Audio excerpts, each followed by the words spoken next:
नमस्कार विद्यार्थी मित्रमैत्रिणींनो, कसे आहात? सर्वांचं स्वागत आहे आपल्या यशाची गुरुकिल्ली टेस्ट सिरीजमध्ये. 30 एप्रिल रोजी असणारी संयुक्त पूर्व परीक्षा आपण टार्गेट करतोय आणि या परीक्षेसाठी यशाची गुरुकिल्ली ही टेस्ट सिरीज साठे एज्युकेशन लॅब म्हणजे मी आणि माझ्या टीमनं तयार केलेली आहे आणि ती अनअकॅडमी या देशातील सर्वात मोठ्या एज्युकेशनल प्लॅटफॉर्मवर ती अवेलेबल आहे. या अगोदरचे जे 5 टेस्ट झालेले आहेत त्यांचे PDFs मी श्रीकांत साठे परिक्रमा या टेलिग्राम चॅनलवर दिले आहेत आणि त्याचे डिस्कशन्सही तुम्हाला यूट्यूबवर बघायला मिळतील अनअकॅडमी लाईव्ह MPSC चॅनलमध्ये. तर श्रीकांत साठे परिक्रमा SATHEPARIKRAMA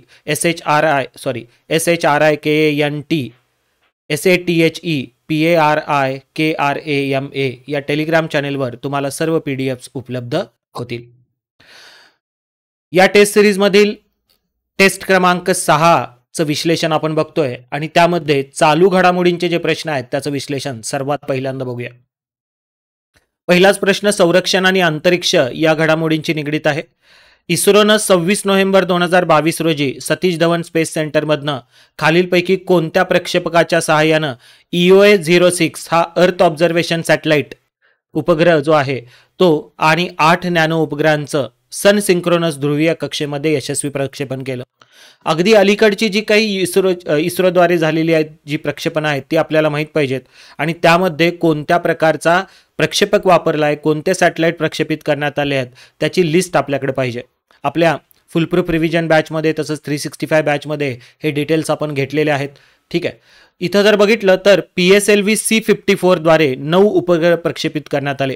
तर उत्तर आहे PSLV-C54 म्हणजे उत्तर आहे 3. आता आपल्याला इथं बघायचं आहे की 26 नोव्हेंबर 2022 या रोजी सतीश धवन स्पेस सेंटरमधनं PSLV-C54 या रॉकेटद्वारे म्हणजेच प्रक्षेपकाद्वारे EOS-06 आणि 8 नॅनो उपग्रहांचं सन सिंक्रोनस ऑर्बिटमध्ये प्रक्षेपण करण्यात आलं आणि polar satellite launch vehicle PSLV-C54 तर पोलार सॅटेलाइट लॉन्च व्हेकल जो आहे त्याचं 56वे हे यशस्वी उड्डाण होतं. अर्थ ऑब्झर्वेशन सॅटेलाइट 06 हा महासागराच्या रंगांची, समुद्राच्या पृष्ठभागाची माहिती, त्याचं तापमान, ओशोनोग्राफी तसंच पर्यावरण आणि म्हणजे याचा वापर वेगवेगळ्या क्लायमॅटिक ॲप्लिकेशन्ससाठी करण्यासाठी हा जर बघितलं तर EOS-06 पाठवण्यात आलाय. आता हा जर बघितलं तर ओशन सॅट या मालिकेतला थर्ड जनरेशन उपग्रह आहे.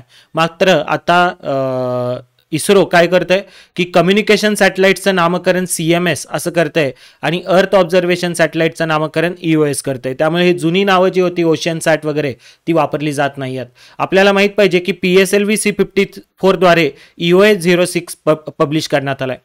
त्याचप्रमाणे 8 नॅनो सॅटेलाइट्स पैकी जर बघितलं तर भूतानसाठीचा एक नॅनो सॅटेलाइट INS-2B हा आपण काय केलाय बरं प्रक्षेपित केलाय. भूतान आणि भारताचं हे सहाय्य आहे.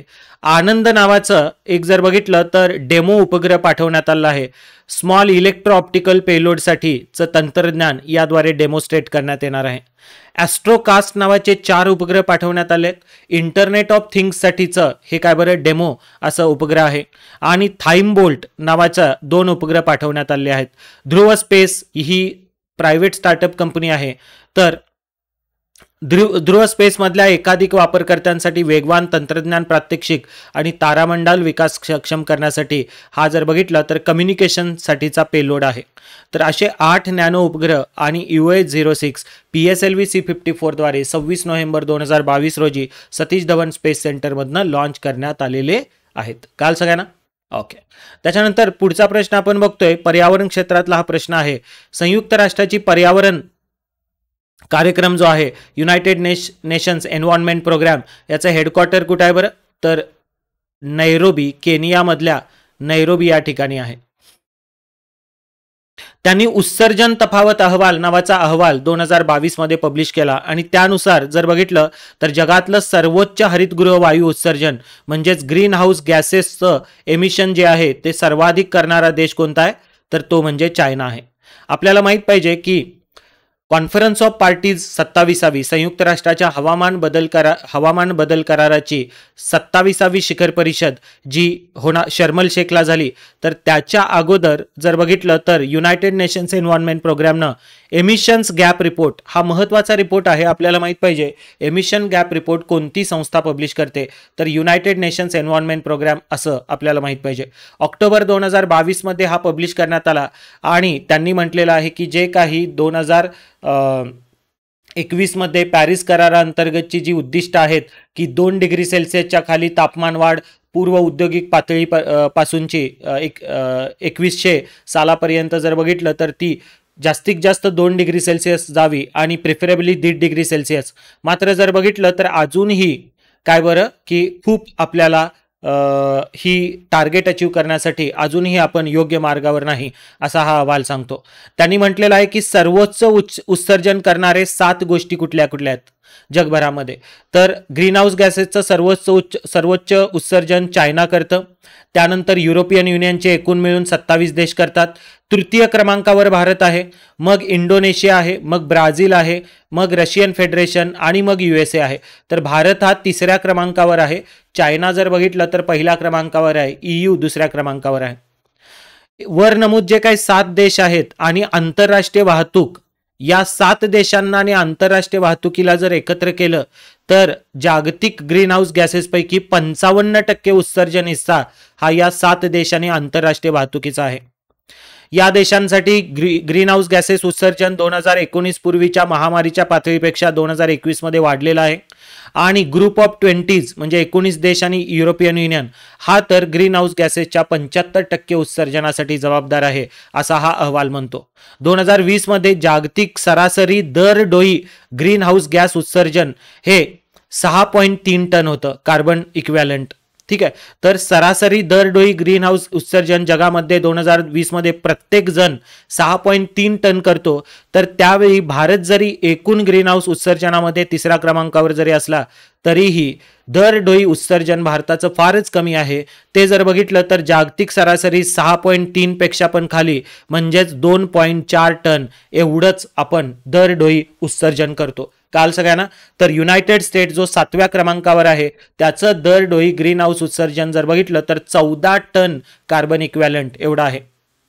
म्हणजेच भारत हाच क्लेम करतो नेहमी की आमचं दर डोई कार्बन उत्सर्जन फारच कमी आहे आणि अमेरिकेसारखे देश जरी एकूण कमी असलं तरी त्यांचं दर डोई फार जास्त आहे आणि त्यांनीच या डेव्हलप्ड कंट्रीजनीच जर बघितलं तर ग्रीन हाऊस गॅस उत्सर्जनासाठी जास्त प्रयत्न केले पाहिजेत. काल सगळ्यांना तर अशा प्रकारे जर बघितलं तर युनायटेड नेशन्सचा एन्व्हायरमेंट प्रोग्रामचा एमिशन गॅप रिपोर्ट हा फार महत्त्वाचा रिपोर्ट आहे. याच्यावर अगोदरही MPSCनं प्रश्न विचारलेले आहेत, त्यामुळे हा रिपोर्ट आपल्याला माहिती पाहिजे. तसंच जर बघितलं याचं उत्तर आपण बघितलं चायना. ओके, कॉकरली सायमंड्स नावाची एक लंडन स्थित एक संस्था आहे, QS त्याला म्हणतात, कॉकरली सायमंड्स. तर या संस्थेनं सर्वोत्कृष्ट विद्यार्थी शहरांची क्रमवारी 2023 पब्लिश केली आणि त्यानुसार जर बघितलं तर भारतातलं सर्वोत्कृष्ट स्टुडंट सिटी ही कुठली आहे तर ती मुंबई आहे. आपल्याला माहित पाहिजे की जून 2022 मध्ये अशा प्रकारची रँकिंग पब्लिश करण्यात आली आणि ती 6 निकषांवर आधारित होती.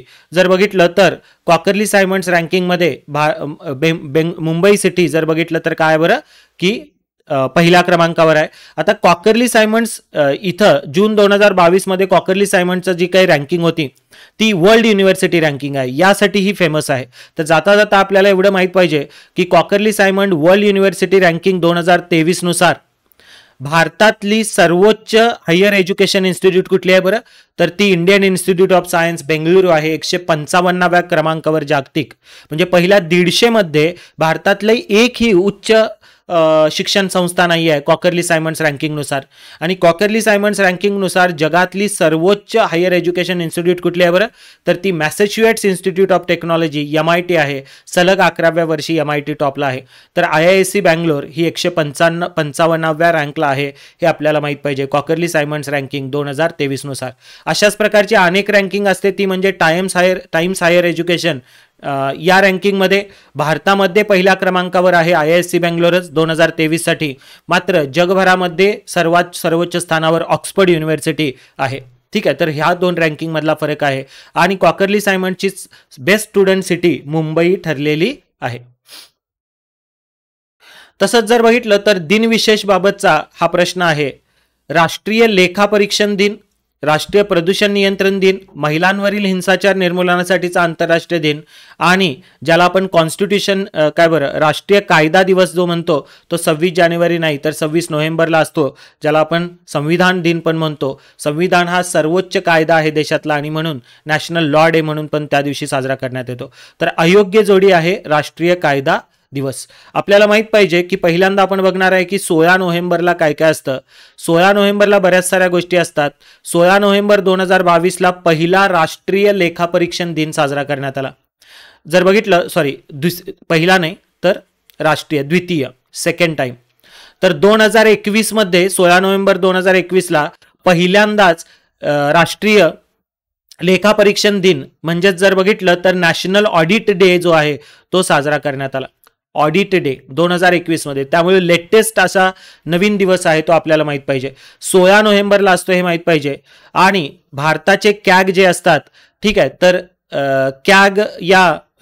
कॅग म्हणजेच controller and auditor general of India या संस्थेच्या ऐतिहासिक स्थापनेचं आणि या संस्थेने गेल्या काही वर्षामध्ये जे काय जबाबदारी त्यांनी पाळलेली आहे त्याच्या योगदानाचं महत्त्व अधोरेखित करण्यासाठी हा दिन साजरा करण्यात येतोय. तर 16 नोव्हेंबर 2021ला पहिला ऑडिट डे साजरा करण्यात आला होता. आता द्वितीय ऑडिट डे राष्ट्रीय लेखापरीक्षण दिन 16 नोव्हेंबर 2022ला साजरा करण्यात आलाय. त्याचप्रमाणे 16 नोव्हेंबरला इंटरनॅशनल डे ऑफ टॉलरन्स असतो, म्हणजेच आंतरराष्ट्रीय सहिष्णुता दिन असतो. तसंच जर बघितलं तर 16 नोव्हेंबरला नॅशनल प्रेस डे असतो, म्हणजेच जर बघितलं तर काय बरं की राष्ट्रीय पत्रकारिता दिन पण असतो. हे पण आपल्याला माहिती पाहिजे. प्रेस काउन्सिल ऑफ इंडिया या दिनाने ची स्थापना झाली होती, म्हणून जर बघितलं तर हा राष्ट्रीय पत्रकारिता दिन 16 नोव्हेंबरला साजरा करण्यात येतो. तर 16 नोव्हेंबरला national audit day, international day of tolerance आणि नॅशनल प्रेस डे हे आपल्याला माहिती पाहिजेत. त्यानंतर जर बघितलं तर दुसरा आपण बघणार आहे की 25 नोव्हेंबरला कुठल्या प्रकारचा दिन असतो. तर 25 नोव्हेंबरला महिलांवरच्या हिंसाचार निर्मूलनासाठीचा आंतरराष्ट्रीय दिन, ज्याला म्हणतो आपण international day for the elimination of violence against women. आणि याची थीम आपल्याला माहित पाहिजे 2022 सालची, unite activism to end violence against women and girls. Unite, सगळ्यांनी युनाइट व्हा, महिला आणि बालकांप्रतीचा जो हिंसाचार थांबवण्यासाठी युनाइट ही थीम आहे. ठीक आहे, काल सगळ्यांना. त्याचप्रमाणे जर बघितलं तर नॅशनल लॉ डे हा 26 नोव्हेंबरला असतो. ऑप्शनमध्ये 26 जानेवारी दिलेला आहे, त्यामुळे तो चुकीचा आहे. याला राष्ट्रीय कायदा दिन किंवा भारतीय संविधान दिन पण म्हणतात. 26 नोव्हेंबर 1949ला घटना समितीनं औपचारिकरित्या भारतीय संविधान स्वीकारलं होतं आणि नंतर त्याची अंमलबजावणी 26 जानेवारी 1950ला झाली. त्याचप्रमाणे 26 नोव्हेंबरला राष्ट्रीय दूध दिवस पण असतो. देशाच्या धवल क्रांतीचे जनक म्हणून ओळखले जाणारे डॉक्टर वर्गीस कुरियन यांची जयंती असते 26 नोव्हेंबरला. तर 2021 मध्ये 100वी जयंती होती डॉक्टर वर्गीस कुरियन यांची. तर 26 नोव्हेंबर 2022ला हा दिन साजरा करण्यात आला. कारण का जर बघितलं तर जून महिन्याचा 26 नोव्हेंबर 2022ला वर्गीस कुरियन यांची जयंती होती. आता जागतिक milk day, world milk day कधी साजरा करण्यात येतो तर जून महिन्याचा पहिला दिवस हा जागतिक दूध दिन म्हणून साजरा करण्यात येतो. आणि एक दिवस राहिला तो म्हणजे 25 नोव्हेंबर बघितला 2 डिसेंबर जो राष्ट्रीय प्रदूषण नियंत्रण दिन आहे. तर 2 डिसेंबरला आणखीही काही दिवस आयोजित करण्यात येतात. गुलामगिरीच्या निर्मूलनासाठीचा आंतरराष्ट्रीय दिवस, ज्याला international day for the abolition of slavery असं म्हणण्यात येतं. तर हा दिवस आपल्याला माहित पाहिजे. या निमित्तानं आपल्याला 50 फॉर फ्रीडम कॅम्पेन ही माहित पाहिजे. 2018 मध्ये 50 सदस्य राज्यांकडनं अनुसंमती घेऊन वेट बिगारी प्रोटोकॉलला, फोर्स्ड लेबर प्रोटोकॉलला मान्यता देणं आणि त्याची अंमलबजावणी करणं या मोहिमेचं उद्दिष्ट आहे. ठीक आहे, तर 50 सदस्य राज्यांकडून अनुसंमती रॅटिफिकेशन घ्यायचं आणि फोर्स्ड लेबर प्रोटोकॉल हा लागू करायचा, असं त्याचं काय होतं उद्दिष्ट होतं. 50 फॉर फ्रीडम कॅम्पेन. तर गुलामगिरीच्या निर्मूलनासाठीचा आंतरराष्ट्रीय दिवस 2 डिसेंबर असतो. इंटरनॅशनल कॉम्प्युटर लिटरसी डे म्हणून 2 डिसेंबर साजरा करण्यात येतो. आणि नॅशनल पोल्युशन कंट्रोल डे हा 2 डिसेंबर म्हणून साजरा करण्यात येतो. 2 आणि 3 डिसेंबर 1984 रोजी झालेला भोपाळ गॅस ट्रेजेडीच्या ज्यांनी जीव गमावला त्याच्यामध्ये त्यांच्या स्मरणार्थ राष्ट्रीय प्रदूषण नियंत्रण दिन पाळला जातो 2 डिसेंबरला. काल सगळ्यांना. तर हे दिन आपल्याला माहिती पाहिजेत. म्हणजे याच्यामध्ये चुकीचा राष्ट्रीय कायदा दिवस म्हणजे 26 नोव्हेंबरला आहे. ओके. तसंच वन लाइनर आपल्याला माहित पाहिजे की first fully digitally literate panchayat कुठली आहे, तर ती आहे पुल्लमपारा आणि ती आहे केरळची. ठीक आहे, तर फर्स्ट फुल्ली डिजिटल पंचायत म्हणजेच देशातली पहिली संपूर्ण डिजिटल साक्षर पंचायत ही केरळमधल्या तिरुवनंतपुरम मधल्या पुल्लमपारा ही आहे. एकूण डिजिटल साक्षरता साध्य करण्याच्या मोहिमेचा उद्देश आहे की रहिवाशांना ऑनलाईन मोडद्वारे उपलब्ध असलेल्या सरकारी सेवा उपलब्ध व्हाव्या. प्रशिक्षणादरम्यान या रहिवाशांना पुल्लमपारा रहिवाशांना सोशल मीडिया प्लॅटफॉर्म कसा वापरायचा, बेसिक बँकिंग सेवा कशा वापरायचा याचं प्रशिक्षण देण्यात आलं आहे. त्यामुळे जर बघितलं तर डिजिटली साक्षर झालेली ही पहिली ग्रामपंचायत आहे केरळमधली पुल्लमपारा. ठीक आहे. तसंच 11 ऑक्टोबर 2022ला आंतरराष्ट्रीय बालिका दिन आयोजित करण्यात येतो आणि या निमित्तानं जर बघितलं तर मिनिस्ट्री ऑफ विमेन आणि चाइल्ड डेव्हलपमेंट या मंत्रालयानं बेटी या बने कुशल या राष्ट्रीय परिषदेचं आयोजन केलं होतं. आता आपल्याला माहित पाहिजे की हे काय आहे बेटी या बने कुशल, हा कॅम्पेन कशाशी निगडीत आहे. तर जर बघितलं तर मुलींसाठी अपारंपरिक अशी उपजीविका कौशल्य आहेत ती काय करायची, त्यांना द्यायची. अपारंपरिक म्हणजेच काय बरं, की अशी क्षेत्र की जिथं बाबा महिला आणि किंवा मुली यांना काय केलं जातं, कमी समजलं जातं आणि त्यामुळं या क्षेत्रांमध्ये महिलांचं काम करण्याचं प्रमाण फारच कमी आहे. जसं की सायन्स, टेक्नॉलॉजी, इंजिनिअरिंग, मॅथ्स ज्याला स्टेम आपण म्हणतो, या क्षेत्रामध्ये पण जर बघितलं तर महिलांचं म्हणावं तितकंसं अजूनही प्रमाण नाही आहे. आणि म्हणून जर बघितलं तर काय करण्यात येणार आहे की मुलींना ज्या क्षेत्रांमध्ये कमी लेखलं जातं, ज्या क्षेत्रांमध्ये त्यांचं रिप्रेझेंटेशन कमी आहे, अशा अपारंपरिक उपजीविका क्षेत्रांमध्ये मुलींचा जास्तीत जास्त समावेश व्हावा म्हणून त्यांना कौशल्य देण्यात येणार आहेत. बेटी या बने कुशल यासाठी ही परिषद आयोजित करण्यात आली होती. काल सगळ्यांना तर आपल्याला माहित पाहिजे मिनिस्ट्री ऑफ विमेन आणि चाइल्ड डेव्हलपमेंटद्वारे 11 ऑक्टोबर 2022ला आंतरराष्ट्रीय बालिका दिनानिमित्त बेटी या बने कुशल.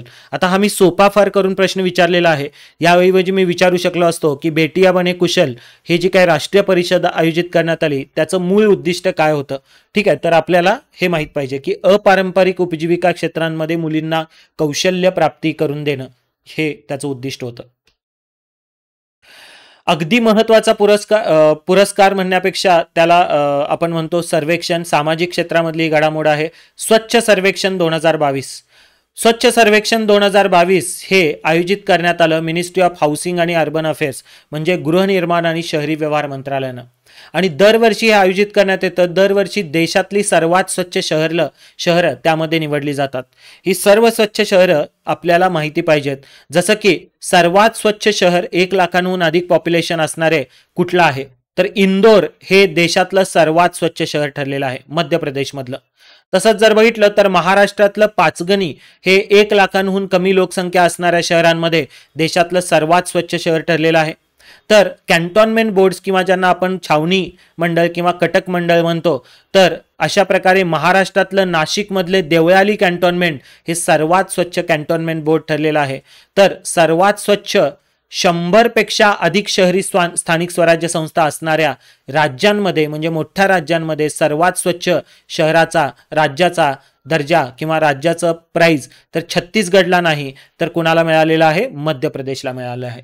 त्यामुळे जर बघितलं तर योग्य जोड्या आहेत अ, ब, क. काल सगळ्यांना तर आपल्याला हे माहित पाहिजे की स्वच्छ भारत मिशन अर्बन 2.0चा भाग म्हणून स्वच्छ सर्वेक्षण 2022 हे अवॉर्ड्स देण्यात आले 1 ऑक्टोबर 2022ला. आणि त्यामध्ये सर्वात स्वच्छ शहर 1 लाखांहून अधिक लोकसंख्या असणाऱ्यांमध्ये इंदोर ठरलेला आहे. द्वितीय क्रमांक सुरतचा आहे, तर तृतीय क्रमांक नवी मुंबईचा आहे महाराष्ट्रातल्या. सलग 6व्यांदा इंदोर टॉपला आहे. सर्वात स्वच्छ शहरांमध्ये पाचगणी टॉपला आहे, छत्तीसगडमधलं पतन द्वितीय क्रमांकावर, मग कराड आहे महाराष्ट्रातलं, मग लोणावळा, कर्जत महाराष्ट्रातली सिटी आहेत. सर्वाधिक सहभाग या सर्वेक्षणामध्ये घेतलेल्या शहरांमध्ये उज्जैन या शहरानं पहिला क्रमांक मिळवलेला आहे 1 लाखांहून अधिक लोकसंख्या असणाऱ्या शहरांमध्ये. आणि सर्वाधिक लोकसभा 1 लाखांहून कमी लोकसंख्या असणाऱ्या शहरांमध्ये बिजनोर या शहरानं मिळवलेला आहे. सर्वात स्वच्छ लहान शहर 1 ते 3 लाख लोकसंख्यामध्ये NDMC नवी दिल्ली महानगरपालिका. सर्वात स्वच्छ मध्यम शहर 3 ते 10 लाख लोकसंख्येमध्ये म्हैसूर ठरलेला आहे. 10 ते 40 लाख लोकसंख्येमध्ये सर्वात स्वच्छ मोठं शहर विशाखापट्टणम ठरलेलं आहे आणि 40 लाखांपेक्षा अधिक लोकसंख्या असणाऱ्या गटामध्ये मेगा शहर, सर्वात स्वच्छ मेगा शहर ठरलेलं आहे ते म्हणजे अहमदाबाद महानगरपालिका. काल सगळ्यांना. तर अशा प्रकारे हे रँकिंग आहे. त्याच्या पुढं कॅन्टॉन्मेंट्समध्ये देवळाली महाराष्ट्रातली पहिल्या क्रमांकावर आहे. राजधानी शहरांमध्ये सिल्वासा पहिल्या क्रमांकावर आहे. दादरा नगर हवेली दीव दमणची ही काय बरं कॅपिटल आहे. भारतातलं सर्वात फास्ट मूव्हर म्हणजे मागच्या सर्वेक्षणापेक्षा या सर्वेक्षणामध्ये फार चांगली प्रगती केलेलं आहे ते म्हणजे शिवमोगा कर्नाटकमधलं. भारतातलं सर्वोत्कृष्ट सफाई मित्र शहर की सफाई मित्रांना त्यांना पाहिजे ती उपकरणं देणं, सेफ्टी गिअर देणं हे काम तिरुपतीनं चांगलं केलेलं आहे. त्याचबरोबर गंगा शहर, गंगेच्या काठावर असणाऱ्या शहरांमध्ये जिथे 1 लाखांपेक्षा जास्त लोकसंख्या आहे. हरिद्वार टॉपला ठरलेलं आहे उत्तराखंडमधलं. तर जिथं 1 लाखांपेक्षा कमी लोकसंख्या आहे अशा गंगा शहरांमध्ये बिजनोर हे टॉपला ठरलेलं आहे. 100 पेक्षा कमी अशी शहरी स्थानिक स्वराज्य संस्था असणाऱ्या राज्यांमध्ये त्रिपुरा टॉपला ठरलेला आहे. मागच्या वर्षी झारखंड होतं. आणि जर बघितलं तर सर्वोत्कृष्ट कामगिरी करणाऱ्या राज्यांमध्ये 100 पेक्षा जास्त असणाऱ्या अधिक शहरी स्थानिक स्वराज्य असणाऱ्या त्यामध्ये मध्य प्रदेश टॉपला ठरलेला आहे. मागच्या वर्षी छत्तीसगड होतं. तर कचरामुक्त शहर star rating protocol of garbage free cities यामध्ये 7 स्टार रेटिंग मिळवणारं पहिलं शहर आपल्याला माहित पाहिजे जे देशातलं सर्वात स्वच्छ शहर आहे ते म्हणजे इंदोर. तसंच प्रेरक दौर सन्मान अंतर्गत सर्वात म्हणजे चांगली प्लॅटिनम श्रेणी मिळवणारं शहर आहेत इंदोर, सुरत आणि नवी मुंबई.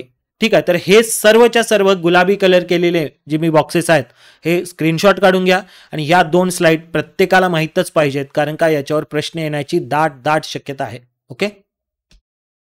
तसंच 8वा प्रश्न आपल्याला माहित पाहिजे की सप्टेंबर 2022 मध्ये सीबीआयनं म्हणजे सेंट्रल ब्युरो ऑफ इन्व्हेस्टिगेशननं एक ऑपरेशन हाती घेतलं. त्याचं नाव होतं ऑपरेशन मेघचक्र. त्याचं उद्दिष्ट काय आहे बरं तर इंटरनेटवर वगैरे चाइल्ड पोर्नोग्राफी किंवा ज्याला आपण बाल लैंगिक अत्याचार सामग्री म्हणतो तर ती पसरू नये यासाठी हे ऑपरेशन हाती घेण्यात आलं होतं. तिचा ऑनलाईन प्रसार रोखण्यासाठी. याला child sexual abuse material, child पोर्नोग्राफीला चाइल्ड सेक्शुअल अब्यूज मटेरियल असं म्हणण्यात येतं. आणि सेंट्रल ब्युरो ऑफ इन्व्हेस्टिगेशननं जर बघितलं तर हे सप्टेंबर 2022 मध्ये ऑपरेशन मेघचक्र असं काय बरं की सुरू केलेलं आहे.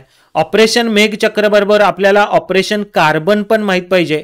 अशा प्रकारचं ऑपरेशन कार्बन हे चाइल्ड पोर्नोग्राफीच्या विरोधामध्ये 2021 मध्ये सुरू केलं होतं सीबीआयनंच.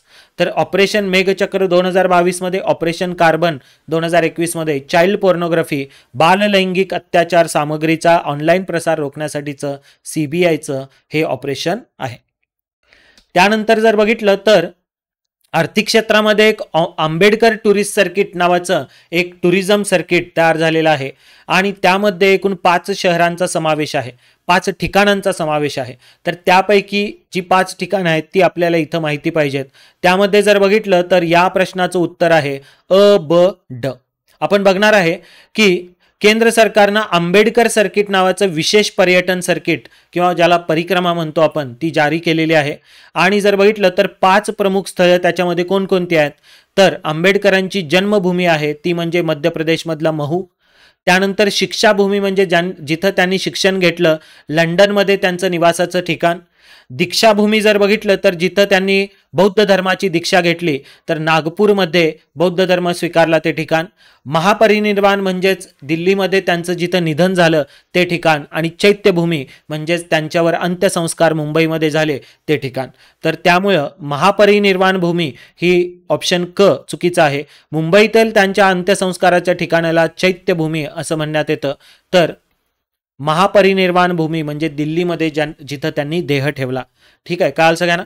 आता हा स्वदेश दर्शन योजनेअंतर्गत हे सर्किट, नवीन सर्किट ऍड करण्यात आलं आहे आणि थीम बेस्ड अशा प्रकारे पर्यटनाला चालना देण्यासाठी 2014-15 मध्ये एक केंद्र क्षेत्रीय योजना, सेंट्रल सेक्टर स्कीम म्हणून स्वदेश दर्शन योजना सुरू करण्यात आली होती पर्यटन मंत्रालयानं. ठीक आहे, तर यामध्ये आंबेडकर सर्किट नावाचं नवीन सर्किट ऍड करण्यात आलेलं आहे. तसंच अलीकडं लासा ताप नावाचा, लासा फिवर जो आहे तो न्यूजमध्ये होता. आपल्याला माहित पाहिजे की हा वेस्टर्न आफ्रिकेमध्ये अगदी एंडेमिक असणारा हा जो रोग आहे तो आता आफ्रिकेमध्ये पसरायची भीती बाळगली जात आहे. बऱ्याच साऱ्या सेंट्रल आफ्रिका, ईस्टर्न आफ्रिकामध्ये तो पसरलेला आहे आणि त्यामुळे तो न्यूजमध्ये होता. 1969 मध्ये तो सगळ्यात पहिल्यांदा जर बघितलं तर नायजेरिया या आफ्रिकन देशामध्ये आढळून आला होता. अशा प्रकारचे प्रश्न विचारले जात आहेत की एखादा रोग न्यूजमध्ये आहे तो कुठं आढळला होता वगैरे. तर आपल्याला माहित पाहिजे हा लासा फीवर, लासा ताप जो आहे तर हा एक विषाणूजन्य रोग आहे. ठीक आहे, आणि तो जर बघितला तर वेस्ट आफ्रिकामध्ये एंडेमिक आहे. पश्चिम आफ्रिका, इथं पांढरा कलरचा हे दिसतोय, तर तिथं तो जास्तीत जास्त आढळतो. हा जर बघितला तर जी उंदरांमुळे हा काय जातो, पसरला जातो. एक तर उंदरांना पकडणं किंवा उंदरांपासनं जे संक्रमित झालेलं फूड आहे किंवा हाऊसहोल्ड आयटम्स आहेत तर त्याच्यापासनं कंटॅमिनेट झालेले, संसर्ग झालेले असे जे काही बरं रॅटचा युरिन आणि रॅटचं फिसेस म्हणजे त्यांचं जे काही शेण आहे आणि त्यांचं मलमूत्र जे आहे तर उंदरांच्या मलमूत्रापासून हा काय होतो, पसरतो. ठीक आहे, तर जर बघितलं तर त्यानंतर हा people to people, direct person to person पण पसरू शकतो बॉडी फ्लुइड्समुळे. म्हणजे उंदरांमार्फत पहिल्यांदा मानवाकडे येतो आणि मानवातनं एकमेकाला पसरू शकतो. जसं की हात एकमेकाला काय बरं हस्तांदोलन करणं, गळाभेट करणं, एकामेकाजवळ बसणं, या गोष्टी. तर जवळपास 2 ते 21 दिवसांनी याच्या कॉन्टॅक्टमध्ये आल्यानंतर सिम्पटम्स दिसतात आणि बऱ्याचदा जर बघितलं तर बरेच सारे पेशंट असिम्प्टोमॅटिक असतात. अगदी प्रचंड डोकेदुखी होते, त्यानंतर ताप येतो जोरात, घसा खवखव करतो, त्याचबरोबर जर बघितलं तर छातीमध्ये आणि स्नायूदुखी होते, वॉमिटिंग सारखी फिलिंग येते, अतिसार कधी कधी होतो, त्याचबरोबर चेहऱ्यावर सूज येते. बऱ्याचदा जर बघितलं तर तोंडातून, नाकातून, वजायनामधनं किंवा जर बघितलं तर गॅस्ट्रो इंटेस्टायनल ट्रॅक आपला जो आहे तर त्याच्यातनं पण रक्तस्त्राव होतो. तर हा लासा फीवर आपल्याला माहित पाहिजे 1969 मध्ये पहिल्यांदा नायजेरियामध्ये आढळला होता. 11वा प्रश्न वन लाईनर इथं आपल्याला माहित पाहिजे की भारतातलं पहिलं मल्टी मॉडल लॉजिस्टिक पार्क कोणत्या ठिकाणी विकसित केलं जाणार आहे आणि ती कोणती कंपनी विकसित करणार आहे. तर आपल्याला माहित पाहिजे की तामिळनाडूमधल्या चेन्नई इथं भारतातलं पहिलं असं multi modal logistic park MMLP उभारण्यात येणार आहे आणि यासाठी मिनिस्ट्री ऑफ रोड ट्रान्सपोर्ट आणि हायवेजनं रिलायन्स इंडस्ट्रीज लिमिटेड सोबत करार केलेला आहे. तामिळनाडूमधल्या चेन्नई इथं हे उभारण्यात येणार आहे. ठीक आहे, तर जर बघितलं तर दक्षिणेकडील प्रदेशामध्ये लॉजिस्टिक्स म्हणजे माणसांची वाहतूक करणं, तर हा लॉजिस्टिकचं केंद्रबिंदू म्हणून काम करेल. ऑक्टोबर 2021 मध्ये सुरू झालेला जो PM गतिशक्ती योजना आहे तर त्या योजनेअंतर्गत हा प्रकल्प राबवण्यात येणार आहे आणि हा प्रकल्प जर बघितलं तर design, build, finance, operate, transport या मॉडेलवर, PPP मॉडेलवर सुरू करण्यात येणार आहे. प्रकल्पासाठी जवळपास सबसिडी 45 वर्षे देण्यात येणार आहे आणि 3 टप्प्यांमध्ये हा सुरू करण्यात येणार आहे. त्याचा पहिला टप्पा 2025 मध्ये काय होईल, पूर्ण होईल. तर चेन्नई जवळ भारतातलं पहिलं multi modal logistic park. Multi modal म्हणजे वेगवेगळ्या रोड असतील, रेल्वे असतील, एअरपोर्ट असतील, काय बरं बंदर असेल, या वेगवेगळ्या मार्गांनी लॉजिस्टिक्स सुधारणं. ठीक आहे, मल्टी मॉडल. 12वा प्रश्न आपल्याला माहित पाहिजे 14 ते 27 नोव्हेंबर 2022 दरम्यान vocal for local, local to global या थीमसह 41वा India international trade festival Bharat आंतरराष्ट्रीय व्यापार मेळा कुठं आयोजित करण्यात आला. तर आपल्याला माहित पाहिजे तो नवी दिल्लीमध्ये आयोजित करण्यात आला. 41वा इंडिया इंटरनॅशनल ट्रेड फेअर म्हणजे जर बघितलं तर याला भारत आंतरराष्ट्रीय व्यापार मेळा म्हणतो. नवी दिल्लीमधल्या प्रगती मैदान इथं हा नोव्हेंबर 2022 मध्ये आयोजित करण्यात आला. केंद्रीय वाणिज्य आणि उद्योग मंत्री पियुष गोयल यांनी या मेळ्याचं उद्घाटन केलं. त्याची थीम होती vocal for local. Vocal for local म्हणजे स्थानिक उत्पादनांविषयी जास्तीत जास्त काय करा, प्रमोशन करा, आणि लोकल टू ग्लोबल म्हणजे स्थानिक उत्पादनांना काय करा, आंतरराष्ट्रीय स्तरावर नेऊन द्या. केंद्रीय वाणिज्य आणि उद्योग मंत्रालय अंतर्गत ITPO म्हणजे इंडिया ट्रेड प्रमोशन ऑर्गनायझेशन आहे, त्यांनी या मेळ्याचं आयोजन केलं होतं. आणि या मेळ्यासाठी जर बघितलं तर पार्टनर स्टेट म्हणून बिहार, झारखंड आणि महाराष्ट्राचा समावेश होता, तर फोकस स्टेट म्हणून उत्तर प्रदेश, केरळचा समावेश होता.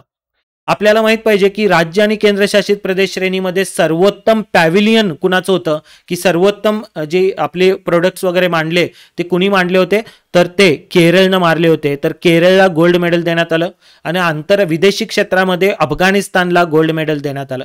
तर केरळ आणि अफगाणिस्तान टॉप ठरलं या भारत आंतरराष्ट्रीय व्यापार मेळ्यामध्ये. काल सगळ्यांना तर हे आपल्याला माहिती पाहिजे. महाराष्ट्र हा पार्टनर स्टेट होता. तसंच क्रीडा क्षेत्रामधला अगदी महत्वाचा पुरस्कार ज्यावर शुअर शॉर्ट प्रश्न येतात तर ते म्हणजे 14 नोव्हेंबर 2022 रोजी युवा व्यवहार आणि क्रीडा मंत्रालय जे आहे, ministry of sport and youth affairs, तर त्यांनी राष्ट्रीय क्रीडा पुरस्कार 2022 हे घोषित केले आणि त्यामध्ये क्रीडा क्षेत्रातला सर्वोच्च पुरस्कार म्हणून ओळखला जाणारा मेजर ध्यानचंद खेलरत्न पुरस्कार, अगोदर त्याचं नाव होतं राजीव गांधी खेलरत्न पुरस्कार, तर तो कोणाला देण्यात आला, तर टेबल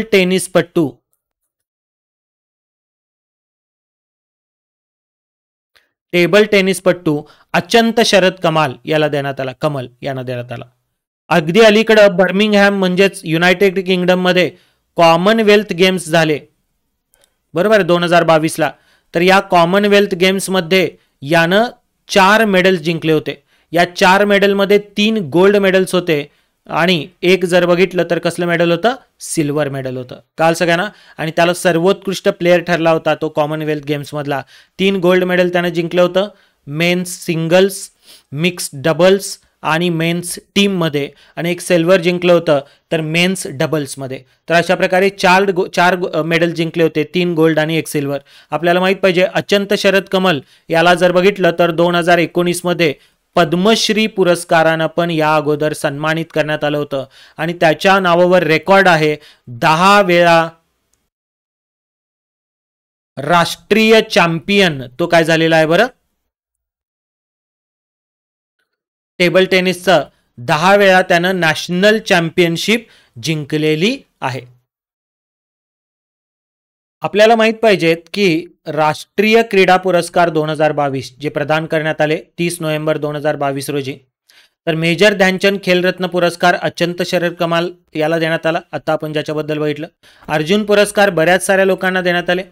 द्रोणाचार्य पुरस्कार नियमित श्रेणीसाठी, द्रोणाचार्य पुरस्कार जीवन गौरव श्रेणीसाठी, ध्यानचंद पुरस्कार. आता मेजर ध्यानचंद खेलरत्न पुरस्कार हा सर्वोच्च पुरस्कार आहे, तर ध्यानचंद पुरस्कार हा कुणाला देण्यात येतो बरं, तर खेळांमध्ये जीवन गौरव कामगिरीसाठी देण्यात येतो. तर हा वेगळा पुरस्कार आहे, ठीक आहे. तसंच मौलाना अबुल कलाम आझाद ट्रॉफी म्हणजे माका ट्रॉफी ही गुरु नानक देव विश्वविद्यालय अमृतसरला देण्यात आलेली आहे काल सगळ्यांना. तर हे आपल्याला माहिती पाहिजे, फार महत्वाची पुरस्कार आहेत. ही स्लाइड सर्वांनी व्यवस्थित करा. तसंच 14वा प्रश्न आहे, सेंट्रल पोल्युशन कंट्रोल बोर्डनं अगदी अलीकडं जानेवारी 2023 मध्ये एक माहिती जाहीर केलेली आहे आणि त्यानुसार त्यांनी म्हटलेलं आहे की पर्टिक्युलेट मॅटर 2.5 पर्टिक्युलेट मॅटर 2.5 हे प्रदूषक आहे. म्हणजेच काय, अशी प्रदूषक जी हवेमध्ये काय आहेत बरं, असे पॉल्युटन जे हवेमध्ये पसरलेले आहेत आणि ज्यांची डायमीटर म्हणजे व्यास 2.5 मायक्रोमीटर एवढ्या व्यासाचे आहेत, तर त्यांना ते आपल्या लंग्ससाठी श्वसन संस्थेसाठी घातक असतात. आणि PM10 म्हणजे पर्टिक्युलेट मॅटर 10 असे प्रदूषकांचे कण जे हवेमध्ये पसरलेले आहेत की ज्यांचं डायमीटर 10 मायक्रोमीटर एवढं आहे. तर पर्टिक्युलेट मॅटर 2.5 च्या पातळीनुसार की एक लेवल असते की एका हवेच्या एका पर्टिक्युलर व्हॉल्यूममध्ये कितपत पर्टिक्युलेट मॅटर 2.5 किंवा पर्टिक्युलेट मॅटर 10 एवढे असले पाहिजेत. त्याच्या वर जर त्यांची लेवल असेल तर ती हवा श्वसनासाठी फार धोकादायक असते, ठीक आहे. तर इथं जर बघितलं तर PM 2.5 या पातळीनुसार दिल्ली हे देशातलं सर्वात प्रदूषित शहर आहे. तर PM10 पातळीनुसार उत्तर प्रदेशमधलं गाझियाबाद हे देशातलं सर्वात प्रदूषित शहर ठरलेलं आहे. तर दोन्हीच्या दोन्ही विधानं बरोबर आहेत.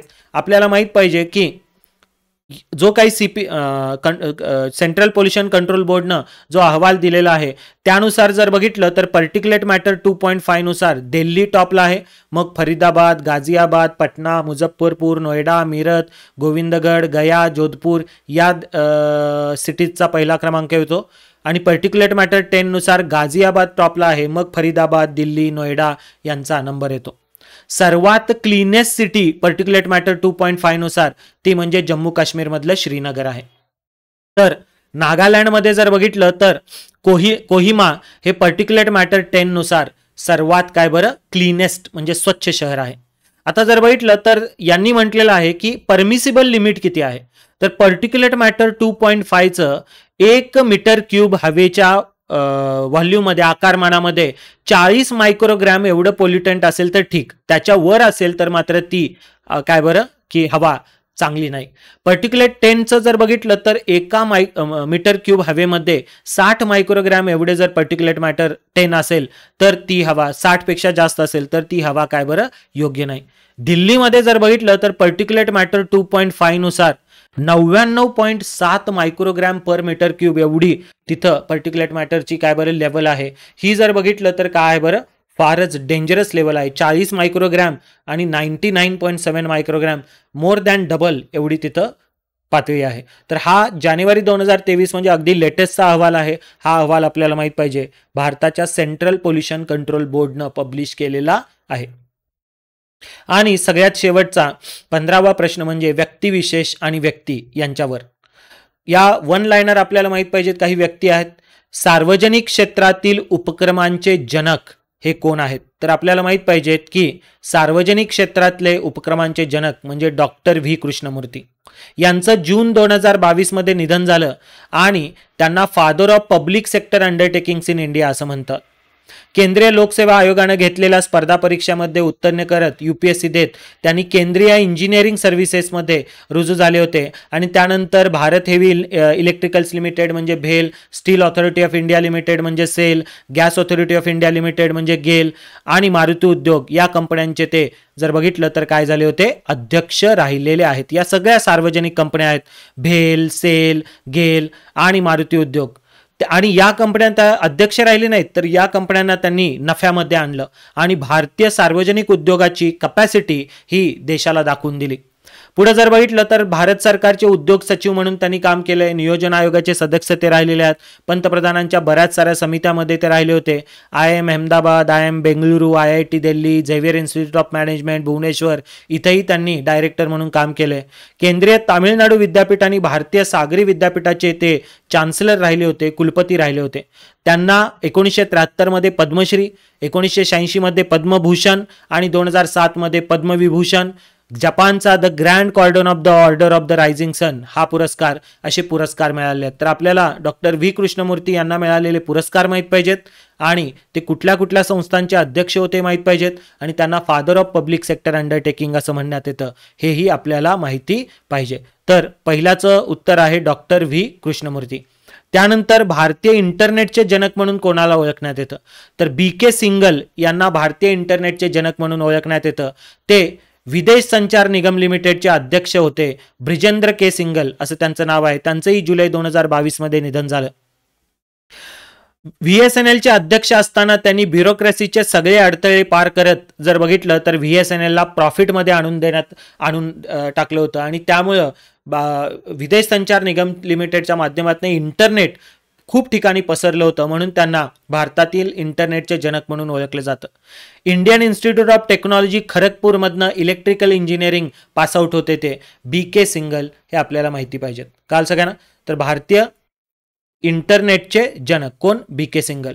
भारतीय बँकिंग क्षेत्रातल्या सुधारणांचे जनक हे तुम्ही इकॉनॉमिक्समध्ये पण वाचलं असेल.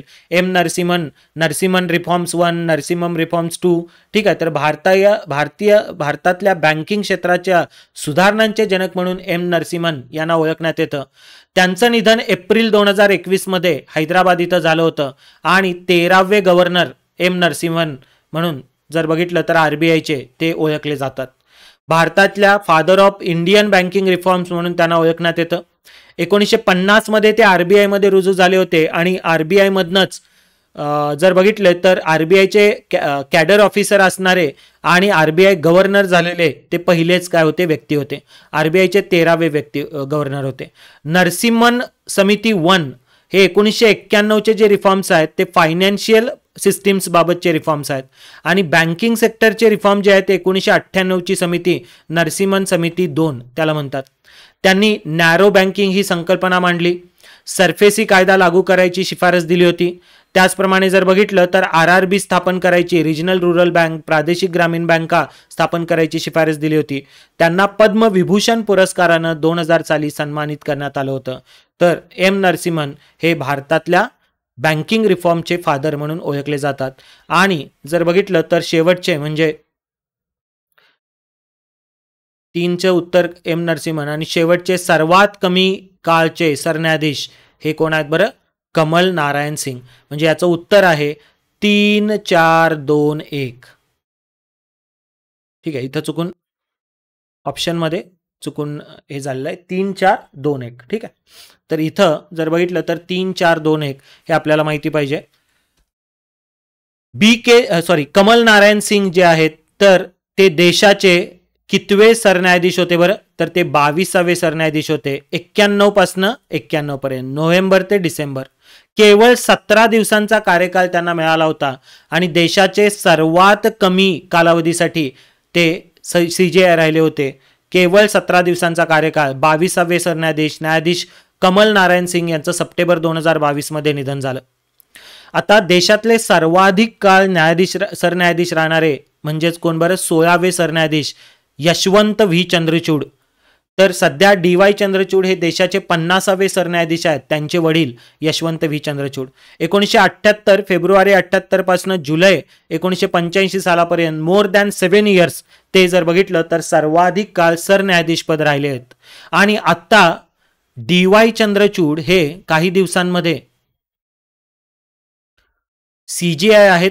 DY चंद्रचूड तर लॉंगेस्ट सर्विंग जज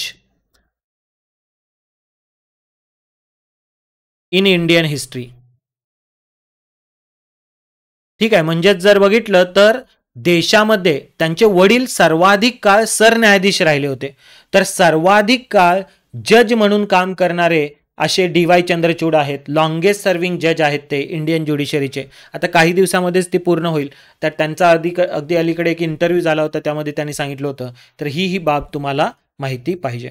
अशा प्रकारे जर बघितलं तर यशाची गुरुकिल्ली ही टेस्ट सिरीज केवळ 500 रुपयाला तुम्हाला उपलब्ध आहे अनअकॅडमी या लर्नर्स प्लॅटफॉर्मवर.